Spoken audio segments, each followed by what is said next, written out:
Good morning बच्चों, मैं हूं अमित तिवारी और आप देख रहे हैं अपना YouTube channel focus on physics. बच्चों, फिजिक्स पर फोकस। हमारा आज का जो लेक्चर है वह क्लास 12th के हिंदी मीडियम वाले बच्चों के लिए ज्यादा इंपॉर्टेंट होने वाला है। और आज के इस लेक्चर में हम डे 4 पढ़ेंगे, चैप्टर 1 पढ़ेंगे, फिजिक्स यानी कि भौतिकी हिंदी मीडियम में। क्लास 12th के बच्चों के लिए विद्युत आवेश तथा क्षेत्र से संबंधित कुछ टर्म पढ़ेंगे, कुछ पॉइंट पढ़ेंगे, हम लोग कुछ टॉपिक पढ़ेंगे। तो बिना आपका टाइम बर्बाद किए शुरू करते हैं आज के क्लास को।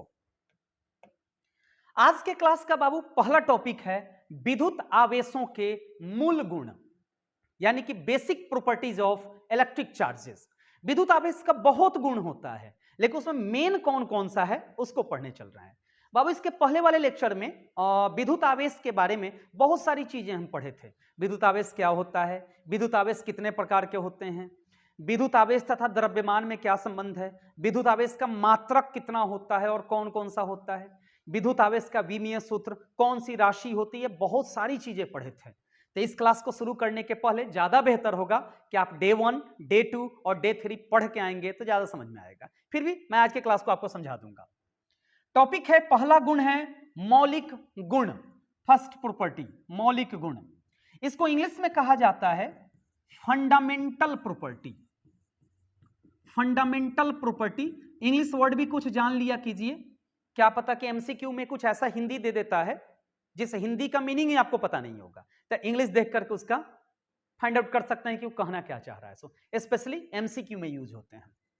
अब मौलिक गुण क्या है, एग्जाम्पल से समझते हैं। सपोज कीजिए यहां पर एक वस्तु है और यहां पर दूसरा वस्तु है।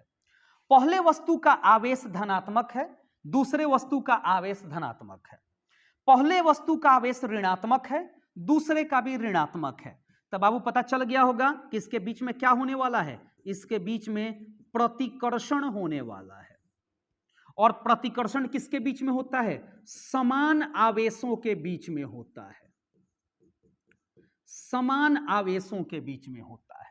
वहीं अगर फर्स्ट बॉडी पॉजिटिव, सेकंड वाला निगेटिव, फर्स्ट वाला निगेटिव और सेकंड वाला पॉजिटिव रहता तो इसके बीच में क्या होता, इसके बीच में आकर्षण होता। और आकर्षण किसके बीच में होता है, असमान आवेशों के बीच में होता है। तो विद्युत आवेश का मौलिक गुण कहता है कि दो समान प्रकृति के आवेशों के बीच में प्रतिकर्षण, यानी कि धनात्मक धनात्मक हो या ऋणात्मक ऋणात्मक हो, उसमें प्रतिकर्षण होगा। जबकि दो असमान आवेशों वाले प्रकृति या दो असमान प्रकृति वाले आवेशों के बीच में आकर्षण होता है। यही है मौलिक गुण, यानी कि फंडामेंटल प्रॉपर्टी। समझे बात को, कि दो समान प्रकृति के आवेश रहे तो प्रतिकर्षण होगा, दो असमान प्रकृति के आवेश रहे तो आकर्षण होगा। और इसी गुण को एक्सप्लेन किया गया था मौलिक गुण के अंतर्गत। दूसरा प्रॉपर्टी, प्रॉपर्टी नंबर सेकंड, दूसरा गुण आवेशों की योज्यता। इसे कहे जाते हैं एडिटिविटी ऑफ चार्जेज, आवेशों की योज्यता, एडिटिविटी ऑफ चार्जेस।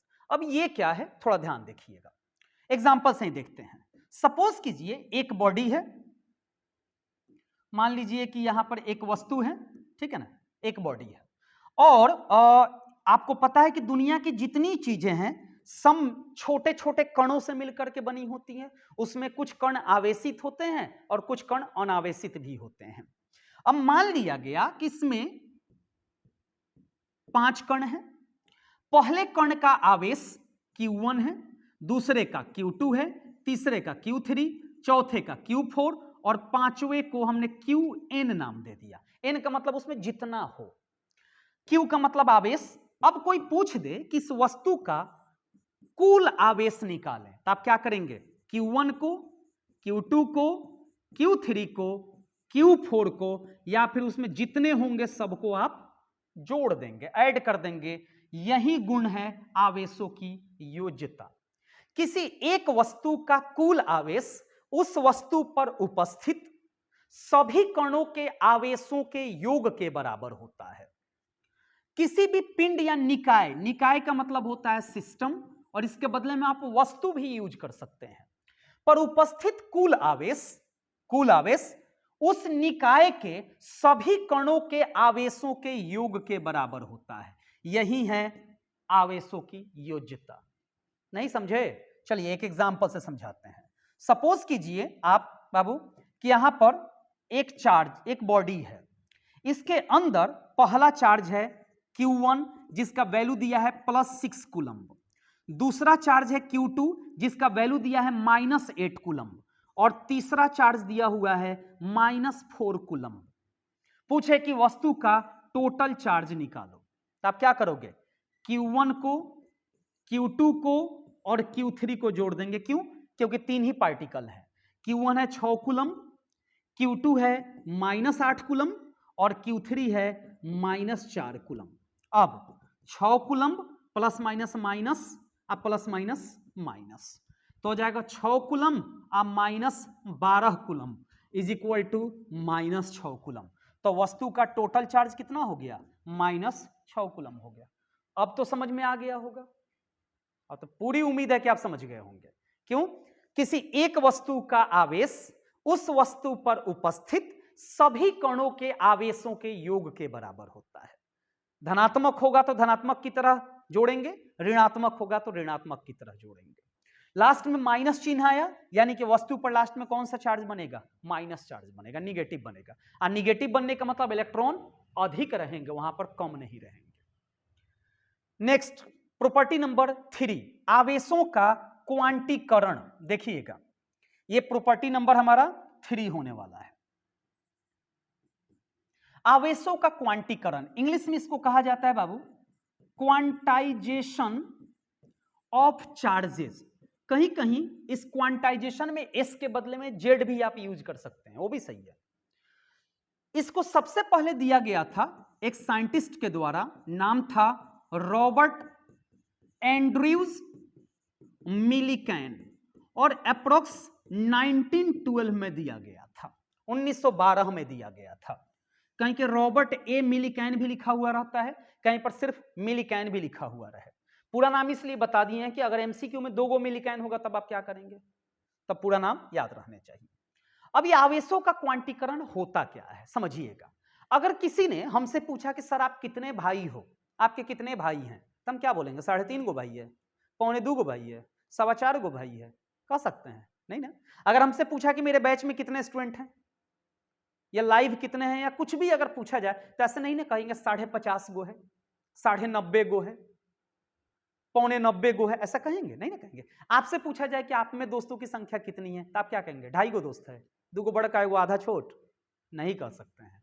तो दुनिया में कुछ ऐसी चीजें हैं जिनको व्यक्त करने के लिए कंप्लीट नंबर का यूज किया जाता है। 1 2 3 दशमलव का यूज नहीं किया जाता है, भिन्न का यूज नहीं किया जाता है, यानी कि बट्टा में नहीं होना चाहिए। सेम उसी तरह से आवेशों का क्वांटीकरण कहता है कि किसी एक वस्तु से दूसरे वस्तु में इलेक्ट्रॉन का जो स्थानांतरण होता है वह एक कंप्लीट नंबर के रूप में होता है, पूर्ण संख्या के रूप में होता है।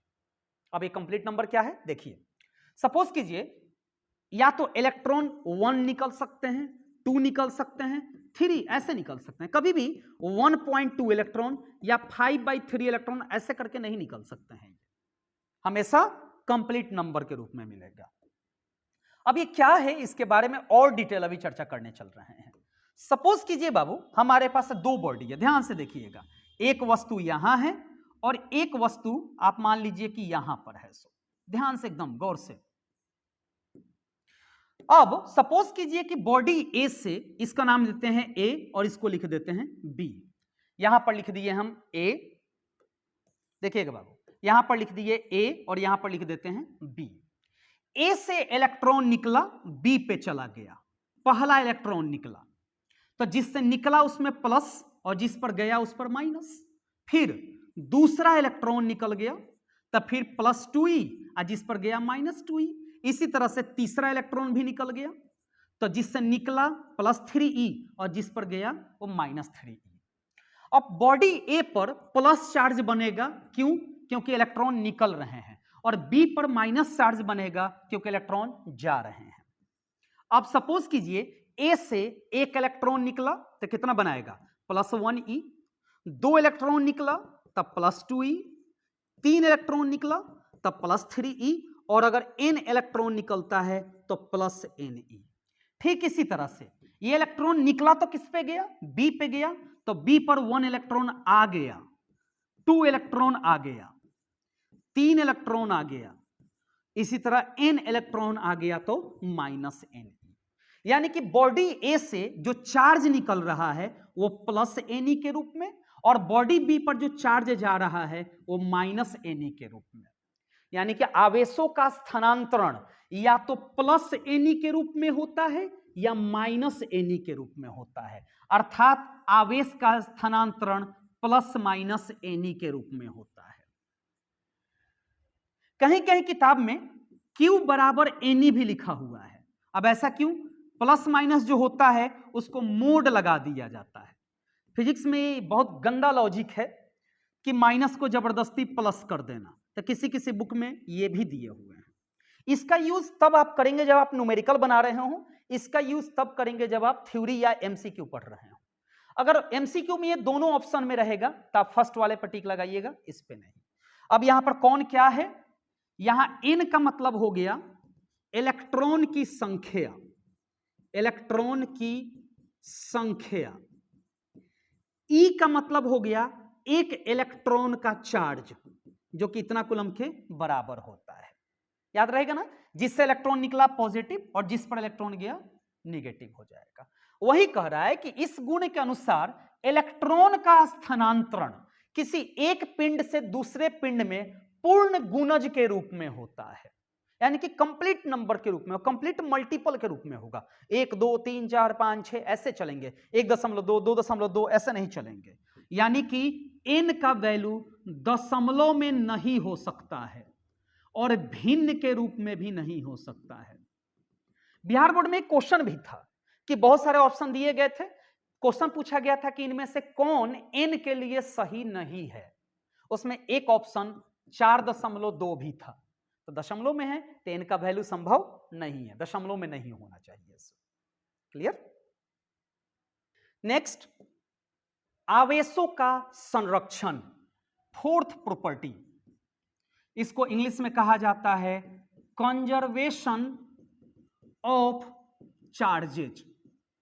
इसको दिया गया था एक साइंटिस्ट के द्वारा, नाम था बेंजामिन फ्रैंकलिन, और यह अप्रोक्स 1746 के अंत में दिए गए थे, लगभग लास्ट में दिया गया था। अब ये क्या था आवेशों का संरक्षण? तो बाबू, जो संरक्षण होता है वो फिजिक्स में 4 प्रकार के माने गए। पहला, द्रव्यमान का संरक्षण, देखना बाबू, द्रव्यमान का संरक्षण। दूसरा होता है ऊर्जा का संरक्षण। तीसरा होता है संवेग का संरक्षण, और चौथा होता है आवेश का संरक्षण।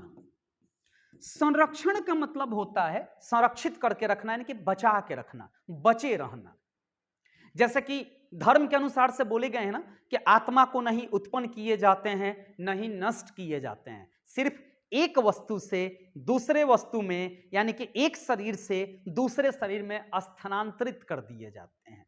सेम आत्मा का मतलब ऊर्जा, और ऊर्जा कहता है कि नहीं उत्पन्न कर सकते हैं नहीं नष्ट कर सकते हैं, तब बाकी सबों का भी वही एक्सप्लेनेशन है। देखिए, आवेश को ना ही उत्पन्न किया जा सकता है और नहीं नष्ट किया जा सकता है, बस एक निकाय, निकाय का मतलब वस्तु भी लिख सकते हैं, एक वस्तु से दूसरे वस्तु में स्थानांतरित किया जा सकता है, सिर्फ एक वस्तु से दूसरे वस्तु में भेजा जा सकता है। समझे बात को ना? हमेशा इस चीज को याद रखना, आवेशों का संरक्षण यही होता है। अब ये क्या है आवेशों का संरक्षण, एक एग्जांपल से समझिए। उसके पहले डेफिनेशन एक क्लियर कीजिए। कह रहा है एक और डेफिनेशन कि किसी भी विलगित, विलगित का मतलब होता है आइसोलेटेड, यानी कि सबसे अलग रखना, किसी के कांटेक्ट में नहीं रखना। और इस नाम को हम और आप सबसे ज्यादा यूज किए थे 2020 कोरोना काल में। जब किसी को कोरोना हो जाता था तो उसको विलगित कर दिया जाता था, कहा जाता था कि आइसोलेशन वार्ड में रख दो, आइसोलेट कर दो। इतने आदमी को आइसोलेट किया गया, यानी कि एक बंद रूम में उसको पैक कर दिया जाता था ताकि किसी के कांटेक्ट में ना आए। जैसे ही कांटेक्ट में आएगा वो आइसोलेट नहीं रह गया, समझे। जैसे देखिए, सपोज कीजिए ये जब बैटरी आप खरीद के लाते हैं, ये 9 वोल्ट की बैटरी होती है, माइक में यूज किए जाते हैं। तो जो कंपनी आपको देती है तो ये सील्ड पैक देती है, प्लास्टिक में रैपर में कवर करके देती है। क्यों? क्योंकि कंपनी ने अगर इसे 10 महीने पहले बनाया, अगर रैपर में पैक करके आपको नहीं देता, ठीक है ना, तो मार्केट में जब ये जाता तो एयर के कांटेक्ट में जाता, वाटर के कांटेक्ट में जाता, किसी अदर सब्सटेंस के कांटेक्ट में जाता, तो इसका चार्ज डिस्ट्रॉय होते होते एक समय ऐसा आता कि इसका चार्ज ट्रांसफर कंप्लीट रूप से हो जाता, खत्म हो जाता, इसका चार्ज कहीं और चला गया रहता, और हम जब इसको खरीद के लाते, यूज करते, डिस्चार्ज मिलता। इन्वर्टर की बैटरी भी आप लेके आते हैं, 10 महीने पहले 12 महीने पहले बनाए गए रहते हैं, बैटरी में लिखिए देखिएगा मैन्युफैक्चरिंग डेट कहीं और रहता है। आप घर पे लाते हैं, जोड़ते हैं, चलने लग जाता है बिना चार्ज किए। क्यों? क्योंकि कंपनी ने उसे चार्ज करके सील्ड कर दिया था ताकि आइसोलेट रहे, और आइसोलेट जब तक रहेगा तब तक उसका चार्ज संरक्षित रहेगा, कभी खत्म ही नहीं होगा। जैसे कि मानिए एक बॉडी है, इसका चार्ज है +20 कूलम। अगर यह आइसोलेट है, किसी के कांटेक्ट में नहीं है, निर्वात में रखा गया है, तो इसका चार्ज हमेशा संरक्षित रहेगा। बहुत साल बाद भी देखिएगा तो इसका चार्ज +20 कूलम ही रहेगा। वही चीज कर रहा है कि किसी भी विलगित, विलगित का मतलब समझ गया, अलग रहने वाला, तन्हाई में रहने वाला। किसी का दिल टूट जाता है तो तन्हाई में रहता है ना, रूम बंद कर लेता है, घर में बेड पे सो जाएगा, रजाई, ठंडा के दिन होगा तो रजाई में छिप जाएगा, किसी से बात करना पसंद नहीं करेगा, फोन को स्विच ऑफ कर देगा, यानी कि अपने आप को आइसोलेट कर लेता है वो। आइसोलेशन यानी किसी के ना कांटेक्ट में रहेंगे ना दुख होगा, वहीं से। तो किसी भी विलगित निकाय के लिए कुल आवेश संरक्षित अथवा नियत रहता है। अब इसको एक एग्जाम्पल से देखते हैं, इतने से ही काम नहीं चलेगा, एक एग्जाम्पल से। केमिस्ट्री में आते हैं। सर जी केमिस्ट्री पढ़ाने लग गया, नहीं, एक जरूरत है हमें एक एग्जाम्पल की। जैसे यूरेनियम 92 नंबर पर होते हैं, इसके एटॉमिक मास 235 होते हैं। जब इस पे आप न्यूट्रॉन का अटैक कराएंगे तो यह बनाता है बेरियम, बनाता है क्रिप्टॉन, बनाता है, 3 गो न्यूट्रॉन बनाएगा और बहुत ज्यादा अमाउंट में एनर्जी भी रिलीज करता है। बेरियम जो होता है वो 56 नंबर पे, क्रिप्टॉन 36 नंबर पर होता है, और इसका मास होता है, इसका होता है 141 और इसका होता है 92। अब एक चीज देखें, इसमें अभिक्रिया के पहले ध्यान दीजिएगा, अभिक्रिया के पहले टोटल इलेक्ट्रॉन कितने हैं बाबू? यही है ना, 92 हैं। न्यूट्रॉन में तो चार्जलेस ही होता है, चार्ज ही नहीं होता है। तो 1 इलेक्ट्रॉन का आवेश होता है इतना, तो 92 इलेक्ट्रॉन का अगर आवेश निकालें तब 92 गुने 1.6 और 10 का पावर -19 कूलम। अब यहां चलते हैं अभिक्रिया के बाद, अभिक्रिया के बाद देखिए क्या है। सो इलेक्ट्रॉन टोटल कितना है, तो 56 और 36 कितना हो गया, 92 हो गया। अब एक इलेक्ट्रॉन का चार्ज 1.6, 10 का पावर -19 कूलम, तो 92 इलेक्ट्रॉन का चार्ज हो जाएगा 92 गुने 1.6 और 10 का पावर -19 कूलम। अब आप देखें अभिक्रिया के पूर्व और अभिक्रिया के बाद आवेश समान रहे ना, यानी कि संरक्षित रहा।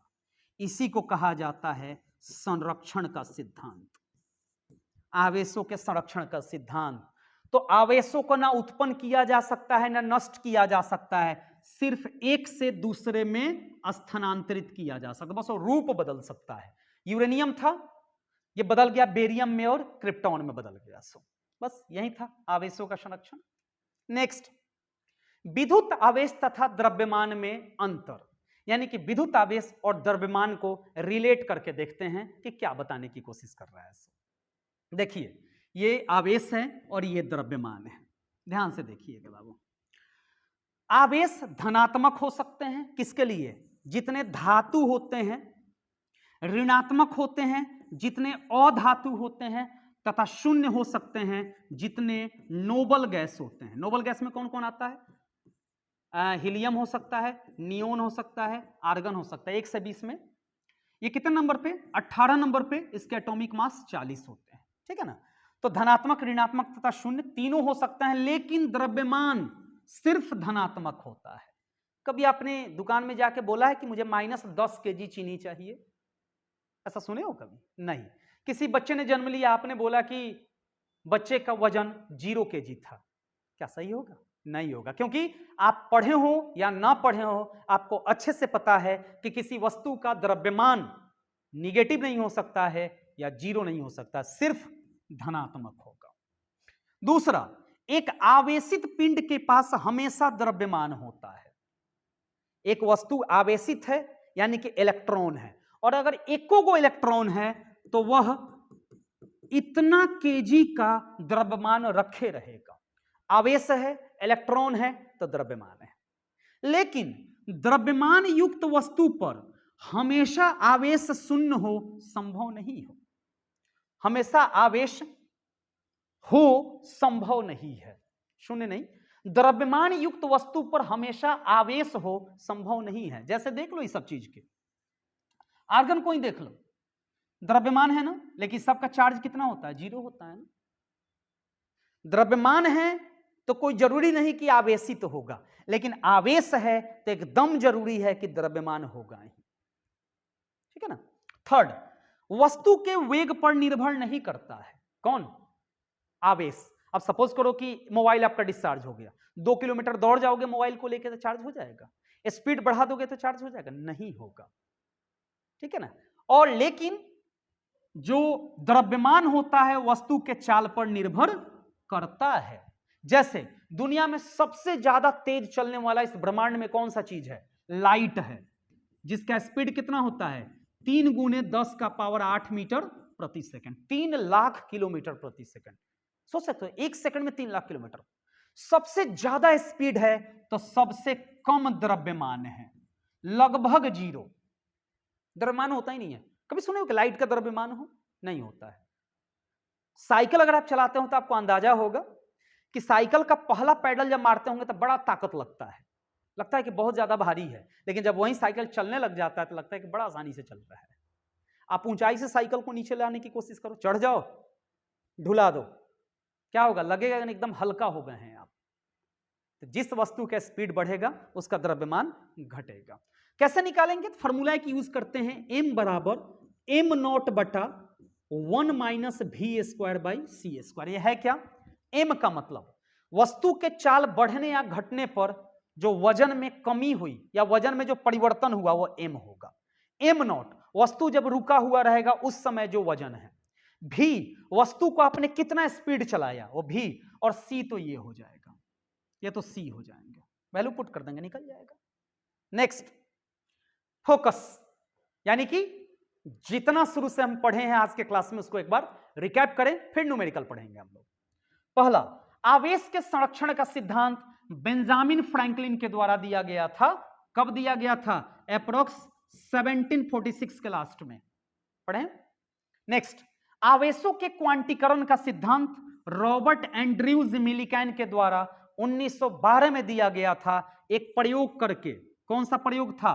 तेल बूंद प्रयोग। देखिए, तेल बूंद प्रयोग क्या है, इसको केमिस्ट्री में पढ़ना है, लेकिन हम कोशिश करेंगे आपको फिजिक्स में पढ़ा दें।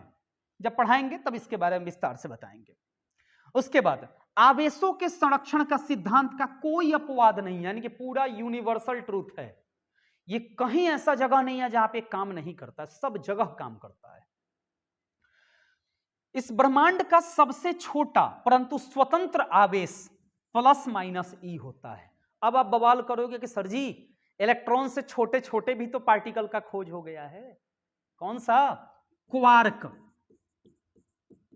और इस क्वार्क को बांटा तो गया बहुत सारे भाग में, लेकिन मेनली दो, एक होता है अप क्वार्क और एक होता है डाउन क्वार्क। अप क्वार्क का चार्ज होता है +2/3 इलेक्ट्रॉन और डाउन क्वार्क का होता है -3 इलेक्ट्रॉन। किस पर डिपेंड है? इलेक्ट्रॉन पर, यानी कि स्वतंत्र नहीं है। स्वतंत्र के लिए एक ही चार्ज है ±e, कितना? 1.6 × 10⁻⁻19 कूलम। ये छोटा तो है लेकिन स्वतंत्र नहीं है, ये छोटा भी है और स्वतंत्र भी है। इससे कोई छोटा पार्टिकल का खोज नहीं हुआ है जो स्वतंत्र हो। ठीक है ना। उसके बाद इलेक्ट्रॉन की कमी इलेक्ट्रॉन का निकल जाना, पॉजिटिव चार्ज। अब पॉजिटिव चार्ज का मतलब द्रव्यमान का कम होना। उसी तरह इलेक्ट्रॉन की अगर अधिकता हो जाती तो उस पर निगेटिव चार्ज बनते और द्रव्यमान अधिक हो जाता। पढ़े हैं पहले हम लोग। नेक्स्ट, आवेशन के दौरान स्थानांतरित द्रव्यमान होगा। जैसे मान गए एक वस्तु है, इससे 2 इलेक्ट्रॉन निकल गया, मान गए कि 2 इलेक्ट्रॉन निकल गया, तो कितने इलेक्ट्रॉन निकले? 2 इलेक्ट्रॉन निकले। अब कोई पूछे कि 2 इलेक्ट्रॉन निकला तो इसका द्रव्यमान कितना कम हुआ, तो जो द्रव्यमान कम होगा उसको mt लिखेंगे, mass transfer. Mass of electron कितना होता है? फिक्स 10 का पावर -31 kg। और नंबर ऑफ इलेक्ट्रॉन कितना निकले हैं? 2 निकले हैं ना, गुना करें तो 2 9 दूना 18 गुने 10 का पावर -31 kg। वहीं 3 इलेक्ट्रॉन रहता तो 9.1 10 का पावर -31 गुना 3 कर देते हैं। ठीक है, तो इतने द्रव्यमान, यही द्रव्यमान निकालने का फॉर्मूला होता है। ये फिक्स होते हैं, कितने? 9.1 गुना 10 का पावर -31 kg।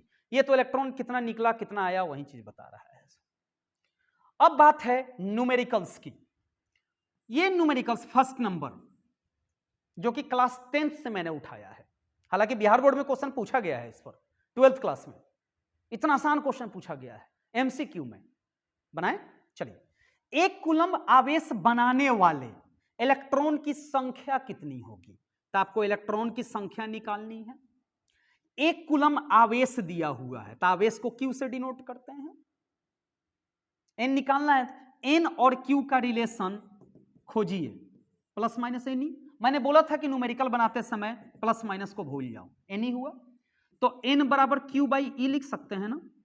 वैल्यू पुट करो, क्यू का 1 कूलम्ब और ई का तो बेचारा फिक्स है -19 कूलम्ब, ये एन हो गया। कूलम्ब से कूलम्ब कैंसिल, हमारे पास बच गया 1/1.6 गुना 10 का पावर -19। इसको हटाइए, 0 डालिए, 10/16 इसको ऊपर ले जाइए, 10 का पावर 19। एगो 0 खींचो, इस पे डालो, आप नहीं भी खींच सकते हैं, अपने मन से सॉल्व कर सकते हैं, तो 18 बच गया। जब इसको डिवाइड करोगे तो आएगा 6.25 गुने 10 का पावर 18, एन निकल गया। अब क्वेश्चन पूछने की बात है कि सर जी आपने बोला था कि एन का वैल्यू पॉइंट में नहीं होता है, फिर कैसे हो गया? जब न्यूमेरिकल आप बना रहे हो तो एन का वैल्यू पॉइंट में आप लिख सकते हैं, लेकिन इसको नियर अबाउट करोगे तो 6 गुने 10 का पावर 18 इलेक्ट्रॉन हो गया, एन का वैल्यू पॉइंट में नहीं है। ठीक है ना, इस बात को ध्यान रखना, बिहार बोर्ड में पूछा गया क्वेश्चन है ये, यही आंसर दिए गए थे, ऑप्शन में दिए गए थे, ध्यान में रखना, इसको बहुत बार पूछा गया है क्वेश्चन। नेक्स्ट, सेकंड नंबर, ऊन से रगड़े जाने पर कोई पॉलीथीन का टुकड़ा इतना कूलम्ब के ऋणावेश से आवेशित हो जाता है। तो कूलम्ब लिखा हुआ है यानी कि चार्ज दिया हुआ है, 3 गुने 10 का पावर -7 कूलम्ब।